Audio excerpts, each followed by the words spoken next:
آج کی ویڈیو ایک ایسے موضوع پر ہے جو نہ صرف دلوں کو چیر دیتا ہے بلکہ روح کو جھنجھوڑ کر رکھ دیتا ہے۔ آج ہم بات کریں گے کربلا کے ان شہیدوں کی جنہیں نہایت بے دردی سے شہید کیا گیا۔ وہ کون تھے؟ کیسے ایک ایک کر کے پیاس کی حالت میں قربان کیے گئے اور پھر ان کے مبارک سروں کو نیزوں پر بلند کر کے کوفہ و شام کے بازاروں میں کیسے گھمایا گیا۔ یہ ویڈیو آپ کو بتائے گی کہ کربلا کی تپتی زمین پر وہ بغیر سروں کے جسم کتنے دن تک بے گور و کفن خاک اور خون میں لت پت پڑے رہے۔ کیا کسی نے کفن کیا؟ کیا کوئی آہ بھی کرنے آیا؟ نہیں، نہ کوئی مرد نہ کوئی قبیلہ۔ یہاں تک کہ 13 محرم کی دوپہر کچھ عورتیں دریائے فرات سے پانی لینے آئیں تو انہوں نے ان بے سر لاشوں کو دیکھا تو ان کی چیخیں نکل گئیں۔ جب ان کے مردوں اور قبیلے والوں نے ان کی چیخیں سنی تو انہوں نے کربلا آ کر ان شہداء کے جسموں کے ساتھ کیا کیا۔ ہم آپ کو یہ بھی بتائیں گے کہ حضرت علی بن مسہر کی دادی جو اس وقت نوجوان لڑکی تھیں، انہوں نے امام حسین علیہ السلام کی شہادت کے دن آسمان پر کیا حیرت انگیز چیز اپنی آنکھوں سے دیکھی۔ اور آج کا سب سے اہم سوال، حضرت امام حسین علیہ السلام کی نماز جنازہ کس نے اور کیسے ادا فرمائی؟ اور امام حسین کی نماز جنازہ میں کتنے انسان اور کتنے فرشتے شامل ہوئے؟ محدثین روایت کرتے ہیں کہ جب نواسہ رسول کی شہادت واقع ہوئی تو بیت المقدس میں جس پتھر کو اٹھایا گیا اس کے نیچے سے خون جاری ہوا۔ ملک شام میں بھی پتھروں کے نیچے سے خون ابلتا رہا۔ آسمان پہلے سرخ ہوا پھر سیاہ ہو گیا۔ یہ سب صرف زمین نہیں، کائنات کا احتجاج تھا نواسہ رسول کی مظلومیت پر۔ محترم ناظرین، جب تاریخ کربلا کے اوراق پلٹے جاتے ہیں تو ایک ایسا لمحہ آتا ہے جہاں نواسہ رسول صلی اللہ علیہ وآلہ وسلم امام حسین علیہ السلام اپنے جان نثاروں کے پیکر خاکی کو ایک ایک کر کے اٹھاتے اٹھاتے نڈھال ہو چکے ہیں۔ جسم تھک چکا ہے مگر چہرے پر وہی شجاعت حیدری کی چمک نمایاں ہے۔ یہ شیر خدا کا شیر ہے جو اپنے تمام ساتھیوں کو راہ حق میں قربان کر چکنے کے بعد اب خود گھوڑے پر سوار ہوتا ہے۔ زینب سلام اللہ علیہا اپنے بھائی کی رکاب تھامتی ہیں، دل میں درد مگر چہرے پر صبر و وقار کی چادر ہے۔ جب یزیدی لشکر امام حسین علیہ السلام کو میدان کربلا میں تنے تنہا آتا دیکھتا ہے تو خوف و ہراس کی لہر دوڑ جاتی ہے۔ جانتے تھے کہ اب جس نے میدان سنبھالا ہے وہ کوئی عام سپاہی نہیں، وہ وہی ہے جن کے بارے میں رسول خدا صلی اللہ علیہ وآلہ وسلم نے فرمایا تھا، حسین منی وانا من الحسین۔ لیکن افسوس، یزیدی لشکر کی آنکھوں پر دنیا کے مال و منصب کا پردہ پڑ چکا تھا، مگر ہر کوئی یزید کے دربار میں مقام، سونا چاندی اور دنیاوی عزت کا طلبگار تھا۔ مگر تاریخ گواہ ہے کہ کبھی ایسا بزدل لشکر نہ دیکھا گیا کہ سب ایک دوسرے کا منہ تکنے لگے۔ کوئی آگے بڑھنے کو تیار نہ تھا۔ امام حسین علیہ السلام کی ہیبت اور شجاعت ایسی تھی کہ نہ کوئی انفرادی لڑائی پر آمادہ تھا، نہ اجتماعی حملہ کرنے کی کسی کو جرأت تھی۔ اور کیوں نہ ہو، یہ وہی شاہ سوار تھے جن کے بچپن میں ہی شہادت کی بشارتیں زبان نبوت سے ادا ہو چکی تھیں۔ تاریخ اسلام کے صفحات پر ایک ایسا روح فرسا لمحہ بھی رقم ہے جب حضرت جبرائیل امین نبی کریم صلی اللہ علیہ وسلم کی خدمت اقدس میں حاضر تھے۔ اس لمحے میں نور کے پیکر نواسہ رسول حضرت امام حسین علیہ السلام بھی وہاں تشریف لائے اور آپ صلی اللہ علیہ وآلہ وسلم کی مبارک گود میں بیٹھ گئے۔ چہرہ نبوت پر خوشی کی جھلک تھی مگر حضرت جبرائیل کا دل لرز رہا تھا۔ عرض کی، یا رسول اللہ، آپ کی امت آپ کے اسی نواسے کو شہید کر دے گی۔ آپ صلی اللہ علیہ وسلم کا دل کانپ اٹھا اور جبرائیل نے نہ صرف مقام شہادت بتایا بلکہ کربلا کی سرزمین کی مٹی بھی پیش کی جو خون آلود ہو چکی تھی۔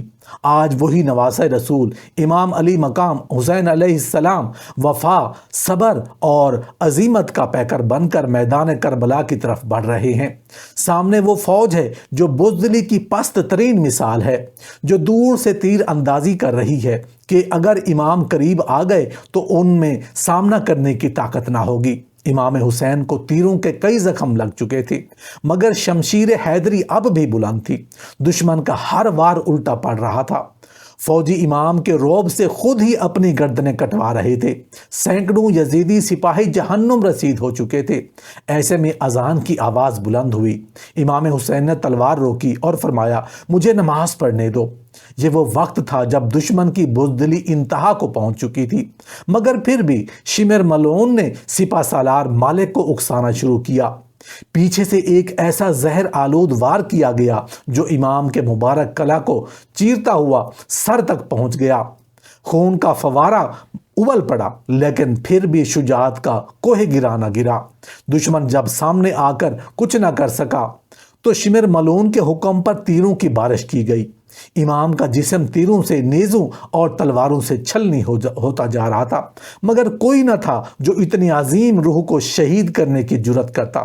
آخرکار بدبخت خولی بن یزید آگے بڑھتا کہ نواسہ رسول کا سر کاٹ سکے، مگر ہاتھ کانپنے لگے۔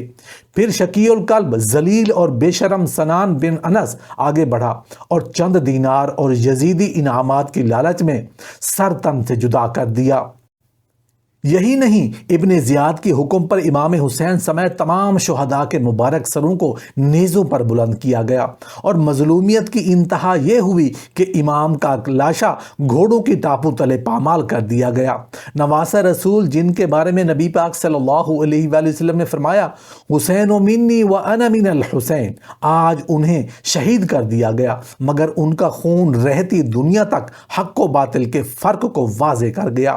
یہ کربلا کا وہ لمحہ ہے جس نے ساری امت کو جھنجھوڑ دیا۔ امام حسین کا سر کٹ گیا، مگر سر جھکایا نہیں، اور یہی پیغام قیامت تک زندہ رہے گا۔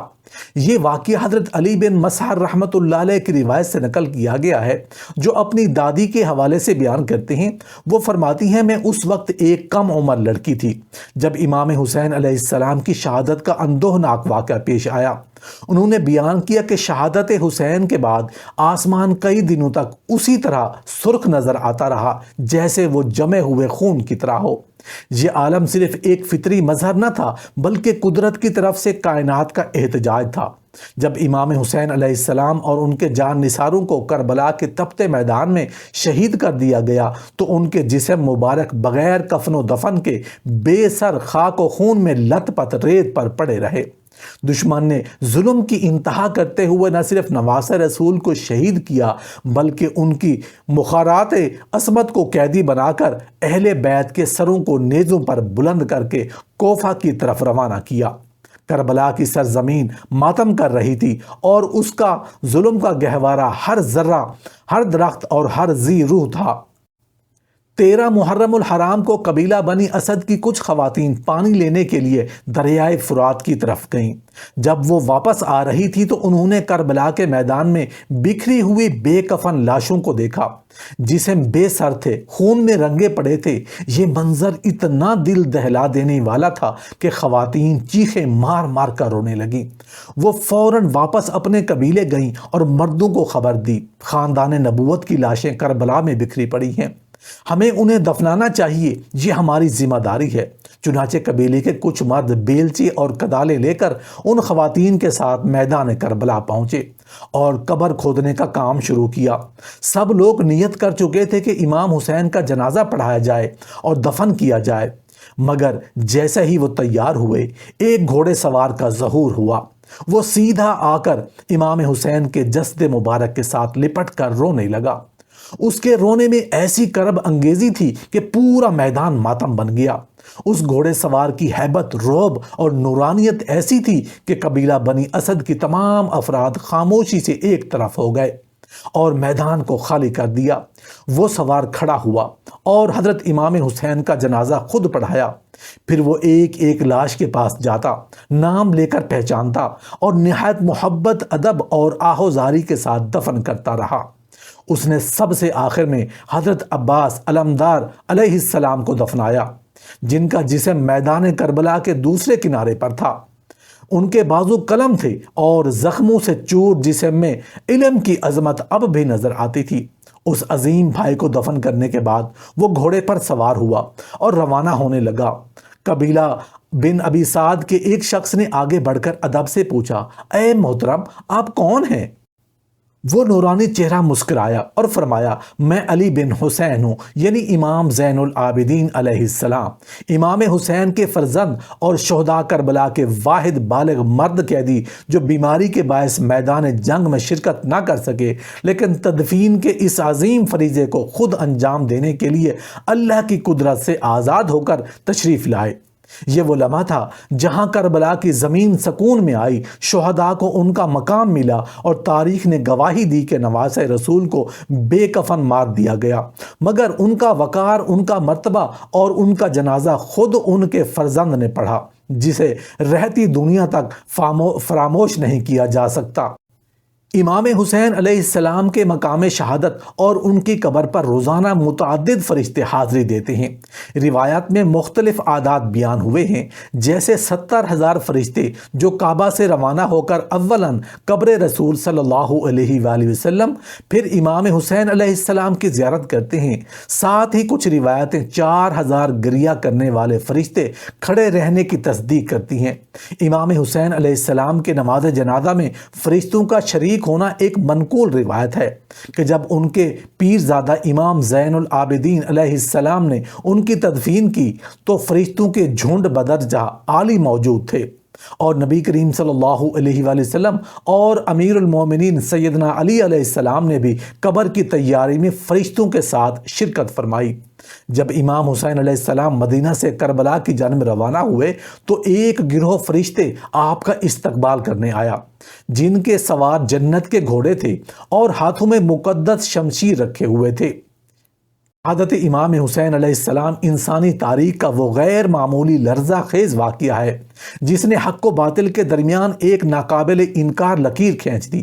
یہ المیہ اس لیے بھی منفرد ہے کہ جنہوں نے نواسۂ رسول صلی اللہ علیہ وسلم کو شہید کیا وہ زبان سے خود کو نبی کے پیروکار کہتے تھے، مگر عمل میں وہی یزیدی کردار ادا کرتے رہے تھے۔ امام حسین علیہ السلام کو نہ صرف ظلم و ستم سے شہید کیا گیا بلکہ ان کا مبارک سر نیزے پر بلند کر کے 110 جگہوں پر دکھایا گیا۔ ظلم کی انتہا یہ تھی کہ اہل بیت اطہار کے شہزادے اور حضرت علی کے بیٹے اعزاء اور اقربا سب کو چن چن کر موت کے گھاٹ اتار دیا گیا۔ کربلا کی ریت فقط سرخ نہیں ہوئی بلکہ وہ سرخی تاریخ، زمین، دلوں اور فضا تک کو اپنے لپیٹ میں لے گئی۔ یا اللہ، اے دلوں کے حال جاننے والے پروردگار، اے وہ ذات جس نے امام حسین کو حق کے لیے چنا، جس نے شہدائے کربلا کے لہو کو قیامت تک حق و باطل کے درمیان فرق کا نشان بنا دیا۔ اے رب، ہم گنہگار ہیں، کمزور ہیں، بے بس ہیں، لیکن تیری رحمت بے پایاں ہے۔ تو ہم پر بھی وہی نظر کرم فرما دے جو تو نے کربلا والوں پر فرمائی۔ یا اللہ، جس مقصد کے لیے امام حسین علیہ السلام اور ان کے جان نثاروں نے اپنے لہو کا نذرانہ پیش کیا، اس مقصد کی سچائی ہمارے دلوں میں بھی زندہ کر دے۔ ہمیں ان کے نقش قدم پر چلنے کی توفیق عطا فرما، ان کے راستے کو اپنا راستہ بنا لینے کا حوصلہ دے دے۔ یا رب، ہمیں وہی وفا، وہی صبر، وہی یقین عطا فرما جو کربلا کے خیموں میں تھا۔ نبی کریم صلی اللہ علیہ وآلہ وسلم کی سنتوں پر عمل کرنے کی تڑپ دے دے، ہمارے دلوں کو نیکیوں سے روشن کر دے، ہمارے اعمال صالحہ کرنے، حق بولنے اور سچ پر ڈٹ جانے اور باطل سے ٹکرا جانے کی توفیق عطا فرما۔ یا اللہ، ہمیں وہ بنا دے کہ تیرے دین کا جھنڈا پھر سے سر بلند ہو اور ہم کہیں لبیک یا حسین، حق کے لیے ہم بھی حاضر ہیں۔